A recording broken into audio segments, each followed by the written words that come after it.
नमस्कार, सीएनबीसी आवाज पर आप सभी का स्वागत है। मैं हूं हर्षदा सावंत और आप देख रहे हैं अपना पसंदीदा स्टार्टअप शो आवाज एंटरप्रेन्योर, जहां हम बात करते हैं भारतीय स्टार्टअप इकोसिस्टम के ट्रेंड्स, बड़े मुद्दे और साथ ही नए आइडियाज की। दुनिया भर में इस समय सबसे बड़ी चिंता अगर है तो वो है महंगाई की और खासकर फूड इन्फ्लेशन की। आने वाले समय में फूड प्रोड्यूस कैसे बढ़ाया जाए, इसको लेकर सबसे ज्यादा मंथन और मंथन से ज्यादा एक्शन की जरूरत है। और शायद ये समय है इस प्रॉब्लम से उबरने के लिए अब एग्री टेक में और ज्यादा इन्वेस्टमेंट की जरूरत भी बढ़ सकती है। अब भारत की ही बात करें तो आज देश में एग्री टेक के 1000 से ज्यादा स्टार्टअप्स हैं जो भारत में खेती को और प्रोडक्टिव बनाने में जोर दे रहे हैं। इन्हीं पर आज आवाज एंटरप्रेन्योर का फोकस है। आवाज एंटरप्रेन्योर की आप कह सकते हैं स्पॉटलाइट है। मेरे साथ है फसल के founder Shailendra Tiwari, AgNext technologies के founder and CEO Taranjeet Singh Bhamra और बी नेक्स्ट के venture partner and lead strategic platform initiatives Chinmay Saxena. आप तीनों का ही स्वागत है सीएनबीसी आवाज पर। इस समय क्योंकि हम कई सारी हेडलाइंस पढ़ रहे हैं कि इन्फ्लेशन आसमान छू रहा है, फूड इन्फ्लेशन को लेकर ज्यादा दिक्कतें आ रही हैं, स्पेशली यूक्रेन और रशिया के बीच जब से जंग छिड़ी, हम सब जानते हैं कि गेहूं यानी कि व्हीट के भाव कहां पर पहुंच गए और ज्यादातर इकोनॉमीज फिर अपने जनता को सुरक्षित रखने के लिए अलग अलग एक्सपोर्ट पर प्रतिबंध लगा रही हैं, एक्शन ले रही हैं। तो सवाल यहीं पर हम ये उठा रहे हैं कि क्या अब समय आ गया है इस तरह की परिस्थितियों से और भी अग्रेसिवली जूझने के लिए एंड मोस्ट इंपॉर्टेंटली फिर टेक्नोलॉजी का सहारा लेने के लिए। तो एगनेक्स्ट और फसल दोनों इस सेक्टर में काफी अग्रसर हैं। चर्चा की शुरुआत में अगर आप दोनों ही समझा सके एग्जैक्टली आप लोग टेक्नोलॉजी और एग्रीकल्चर को कैसे जोड़ रहे हैं और किस तरह से अपनी कंपनी को आपने फॉर्म किया, आपका बिजनेस मॉडल क्या है। शुरुआत शैलेंद्र मैं आपके साथ करूंगी। फसल एग्जैक्टली करती क्या है? Thank you Harshada for getting फसल हियर। फसल और कुछ नहीं, बस वो भाषा है जिससे किसान अपनी क्रॉप से और क्रॉप अब किसान से बात करता है। और इसका जो इफेक्ट है वो ये है कि जो भी डिसीजंस जो गेस वर्क में जा रहे हैं कि पानी कब डालना है, फर्टिलाइजर कब क्यों डालना है, कौन सा रोग हो रहा है, कौन सा पेस्ट हो रहा है, क्लाइमेट कैसे रिस्पॉन्ड करेगा, वो बहुत ही क्रिस्प कॉन्वर्सेशन है किसान और फसल के बीच में। 2018 में हमने इस कंपनी को स्थापित किया। Developing something like this was very very hard Harshada.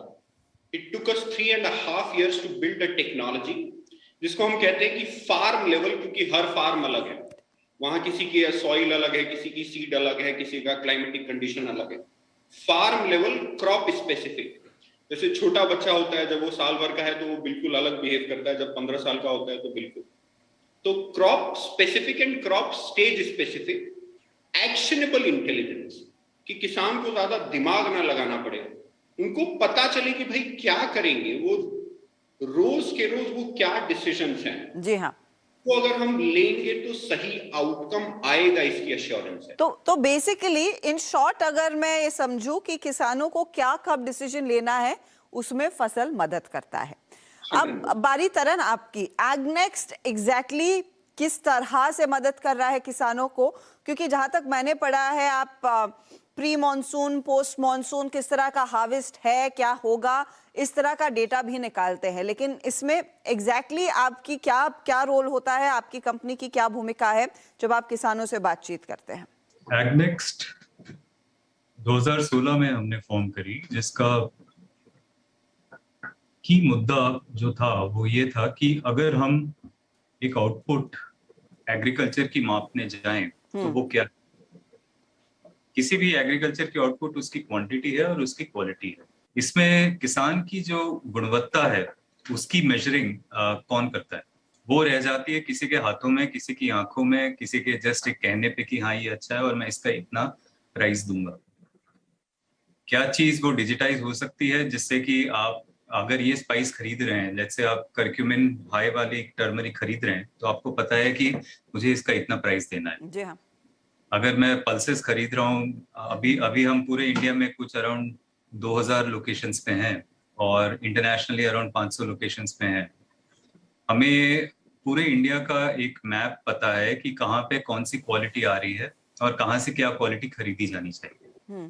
आप इसको एक इस तरह से दे सकते हैं कि किसान के लिए पोस्ट हार्वेस्ट प्लेटफॉर्म, जिसमें कि उसको पता रहे कि मैं किस क्वालिटी पे क्या बेच सकता हूँ, ये एक जो बहुत बड़ा डेटा पॉइंट है। मतलब आप समझ लीजिए कि डिसीजन मेकिंग का 50% is about quality, correct. What Shailendra is solving is quantity, right?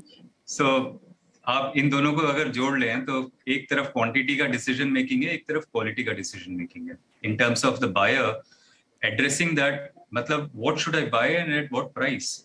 जब ये बंध जाता है और ये डिजिटाइज हो जाता है तो पूरे ट्रेड में ट्रस्ट आ जाता है, जी हाँ। और trust is nothing but predictability of a business. अब इस क्वालिटी और क्वांटिटी के बीच में इन्वेस्टर्स भी आ गए हैं जो आपको बैक कर रहे हैं।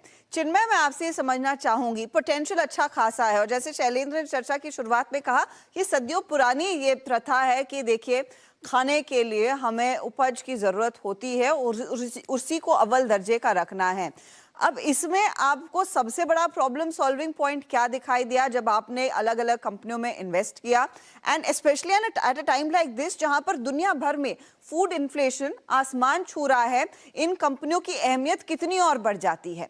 जैसे कि शैलेंद्र ने भी कहा था कि इतनी पुरानी परंपरा है हमारी भारतीय एग्रीकल्चर की, उसमें आज तक ये विकास की पॉसिबिलिटी और टेक्नोलॉजी की पॉसिबिलिटी, तकनीकी सुधारों की पॉसिबिलिटी नहीं थी। और आज की डेट में हम भारत में एक ऐसे क्षण में जी रहे हैं जब बहुत सारी चीजें एकदम सही जगह से एक पजल की तरह बैठ रही हैं, वो पीसेस जो हैं इकट्ठे हो रहे हैं, और इससे फार्मर्स का फायदा है, इससे कंज्यूमर्स का फायदा है, इससे स्टार्टअप्स का फायदा है, इससे सरकार का फायदा है, और इससे जो आपने जो टॉपिक रेज किया कि खाद्य सिक्योरिटी, जो फूड सिक्योरिटी है सबके लिए, उसका सबसे बड़ा फायदा है। जैसे हम क्लाइमेट रिस्क की तरफ भी बढ़ रहे हैं, जी हाँ। तो ये एक बैकड्रॉप है जिसके अगेंस्ट हमें एज एन इन्वेस्टर लगता है कि बहुत ज्यादा अपॉर्चुनिटीज एग्जिस्ट करती हैं।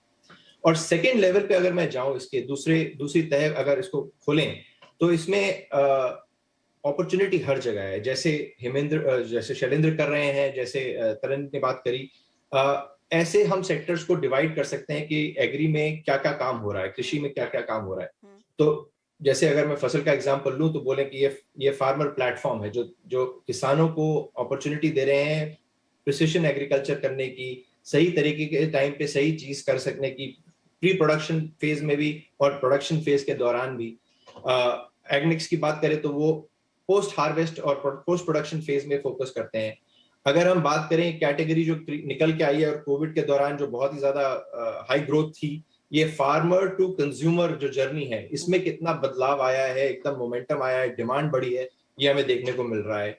इसके साथ साथ अगर ट्रांसपेरेंसी इंट्रोड्यूस हो रही है पूरे कृषि उद्योग में, तो फार्मर के लिए एग्री फाइनेंस और एफिलिएटेड सर्विसेज के लिए एग्री फाइनेंस की इंडस्ट्री में अगेन एक उछाल आया है। और ये सिर्फ इसकी वजह से नहीं है, पब्लिक प्राइवेट पार्टनरशिप की वजह से है।